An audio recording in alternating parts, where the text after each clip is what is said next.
আপনারা দেখছেন পশ্চিমবঙ্গের জনপ্রিয় নিউজ পোর্টাল চ্যানেল ভারত বিকাশ নিউজ এক্সপ্রেস। অবৈধ কয়লা খনন এছাড়াও বালি পাচার ও আইন শৃঙ্খলার চরম অবনতির বিরুদ্ধে আজ রানীগঞ্জ থানা ঘেরাও করে ডেপুটেশন দেয় আসানসোল সাংগঠনিক জেলা বিজেপির পক্ষ থেকে।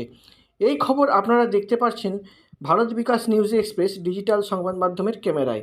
দীর্ঘ ১৩ বছর ধরে আসানসোল শিল্পাঞ্চলের বুকে প্রতিদিন সব রকমের খবর আপনাদের কাছে পৌঁছে দিচ্ছে শিল্পাঞ্চলের লড়াকু সাংবাদিক পাপান ব্যানার্জি। আজকের এই রানীগঞ্জ থানা ঘেরাও কর্মসূচির মূল নেতৃত্ব দেন জেলা সভাপতি দেবতনু ভট্টাচার্য, আসানসোল উত্তরের লড়াকু যুবনেতা অরিজিৎ রায়, কাকলি ঘোষ, শম্পা রায় সহ আরও অন্যান্য কার্যকর্তারা। এই দিন আনুমানিক ৫০০ জন কার্যকর্তা ও সাধারণ মানুষ এই কর্মসূচিতে অংশগ্রহণ করেন। নিজস্ব প্রতিনিধি রিপোর্ট আসানসোল পশ্চিম বর্ধমান জেলা থেকে।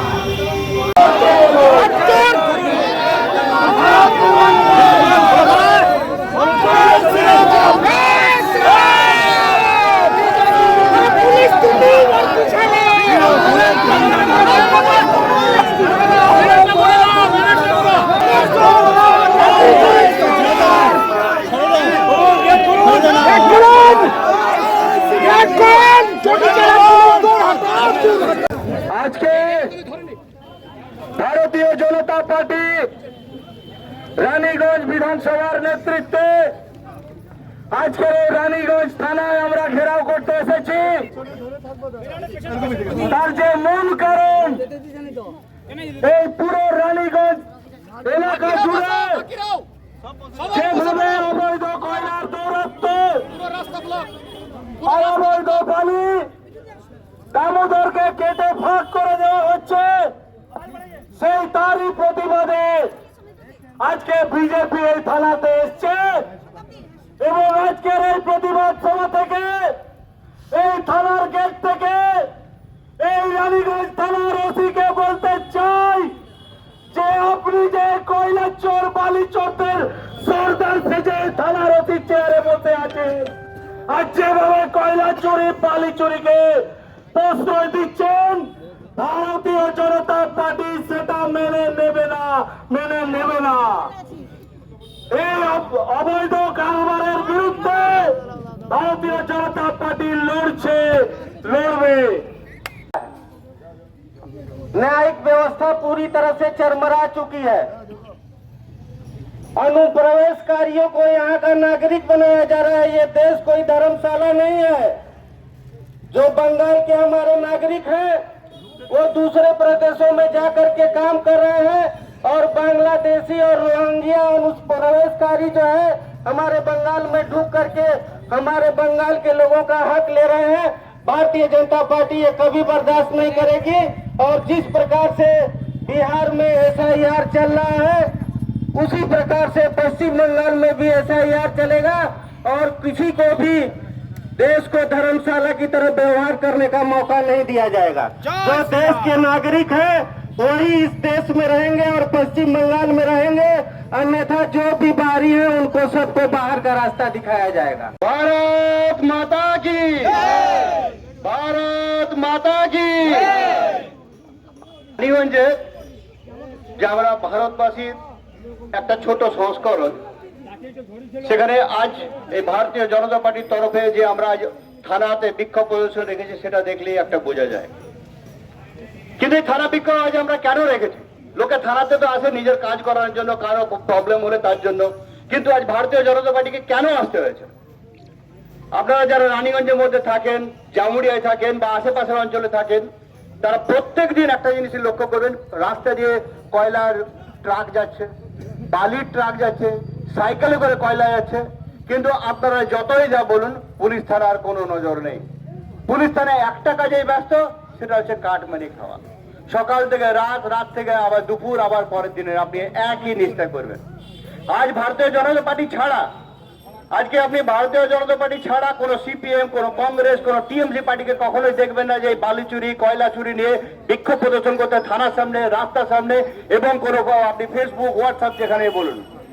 আজকে আপনি একটাই লক্ষ্য করবেন, যারা তৃণমূল করে তারা পয়সা খাচ্ছে বলে তৃণমূল করে। গুন্ডা বাহিনী দিয়ে একটা দল তৈরি করলেন, সেই দলটার নাম রাখলেন তৃণমূল। সেই তৃণমূলের প্রত্যেকটি কর্মী, কার্যকর্তা থেকে শুরু করে তাদেরকে একটাই মূল মন্ত্র শেখানো হয়েছে, চুরি, কাটমানি, কিভাবে রোজগার করা যায়। সেটা আমরা প্রথমেই দেখলাম কয়লা, কারণ আমরা রানীগঞ্জে কয়লা দেখে আসছি, দামোদরের নদীর চর থেকে কিভাবে বালি আস্তে আস্তে গায়েব হয়ে যাচ্ছে সেটা আমরা দেখলাম। তার ফলে কত ছেলে সেই নদীতে স্নান করতে গিয়ে তলিয়ে যাচ্ছে, আমরা সেটাও দেখতে পাচ্ছি। সকলকে ধন্যবাদ। দীর্ঘক্ষণ ধরে আপনারা আজকের এই যে রানীগঞ্জ থানা ঘেরাও, রানীগঞ্জ ভারতীয় জনতা পার্টি বিধানসভার পক্ষ থেকে আমরা সেটা সুসম্পন্ন করেছি।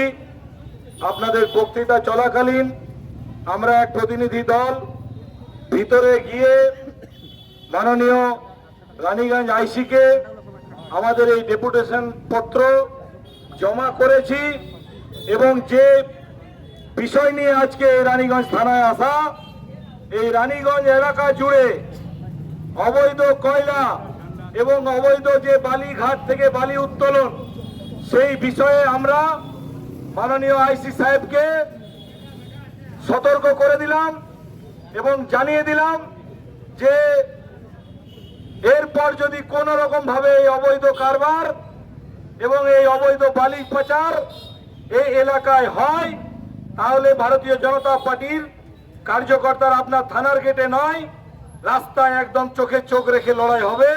সেটা আজকে আমরা রানীগঞ্জ থানার আইসিকে এই ডেপুটেশন পত্রের মাধ্যমে ওনাকে আমরা বুঝিয়ে দিয়েছি। তাই আপনাদেরকেও এই কথা আমরা জানালাম। স্যার নমস্কার, ভারত বিকাশ নিউজ এক্সপ্রেসে আপনাকে স্বাগত জানাই। আজকে দেখা যাচ্ছে যে আপনারা রানীগঞ্জ থানার সামনে এসে বসলেন, কি কর্মসূচি আজকে ছিল যদি দর্শকদের জানান, যারা এই মুহূর্তে সারা পশ্চিমবঙ্গবাসী এই চ্যানেলটা দেখছে। দেখুন, রানীগঞ্জের পুলিশকে আমরা বলতে এসেছিলাম যে আপনাদের কাজ হচ্ছে ল অ্যান্ড অর্ডার মেনটেন করা, জনস্বার্থ রক্ষা করা, কিন্তু আপনার টোটাল ফোর্স তারা কয়লার গাড়ি গোনা আর বালির গাড়ি গোনার জন্য পুরো ফোর্সটাকে আপনারা কাজে লাগিয়ে রেখেছেন। কারণ সেখান থেকে যে অবৈধ কয়লা এবং বালি এসব করে এর মাধ্যমে যে টাকা পয়সা আসছে, সেই টাকা লুটের মালের পকড়া হচ্ছে এখান থেকে, আপনাদের মাধ্যমে হচ্ছে। তো আপনাদের কাজ তৃণমূলকে টাকা তুলে দেওয়া নয়, আপনাদের কাজ হচ্ছে ল অ্যান্ড অর্ডার মেনটেন করা। আপনারা ওই বালি কয়লার কাজ ছেড়ে ল অ্যান্ড অর্ডার মেনটেন করার কাজটা করুন, সেটা মনে করি জন্য আমরা আজকে এসেছিলাম। প্রশাসন সূত্রে আপনাদের কি জানানো হলো? আপনারা যে দরখাস্ত দিলেন, ওখানে যে আবেদনপত্র জানালেন, কি জানালো? তার ওনারা কিছু জানাননি, ওনারা শুনেছেন। কারণ ওনারা জানাতে গেলে দিদিমণির অনুমতি নিতে হবে। দিদিমণি অভিষেক ব্যানার্জি যা বলবে ওনারা সেটাই বলবেন, তার বাইরে ওনারা কিছু বলার ক্ষমতা নেই ওনাদের। আজকের এই যে পলিটিক্যাল প্রোগ্রাম আমরা এখানে বলতে এসেছি, এটা রাজ্য সরকারের কাছে বলার কথা, কিন্তু আমরা শুধু আমাদের বিজেপির নয়, সারা দেশের রাজ্যের মানুষ সবাই দেখতে পাচ্ছে যে থানাগুলোই হচ্ছে তৃণমূলের আসল অফিস। সেজন্য সরাসরি থানাতে এসে আমরা বললাম যে তৃণমূলের জন্য যা বলা দরকার সেটা এখানেই বললাম, থানার মাধ্যমে সেটা উপরে যাবে। স্যার নমস্কার, ভারত বিকাশ নিউজ এক্সপ্রেসে আপনাকে স্বাগত জানাই। আজকে দেখা যাচ্ছে যে আপনারা রানীগঞ্জ থানার সামনে এসে বিক্ষোভ প্রদর্শন করলেন এবং হাজারো হাজারো বিজেপি কার্যকর্তাকে দেখছি আপনাদের সাথে এখানে রয়েছেন, ডেপুটেশন নিলেন। কি ব্যাপারটা যদি বলেন একটু। দেখুন, মূলত পুরো আসানসোল শিল্পাঞ্চল জুড়ে অবৈধ কয়লার কারবার এবং বালি পাচারের যে অবৈধ কারবার, তা প্রতিদিন বেড়ে চলেছে।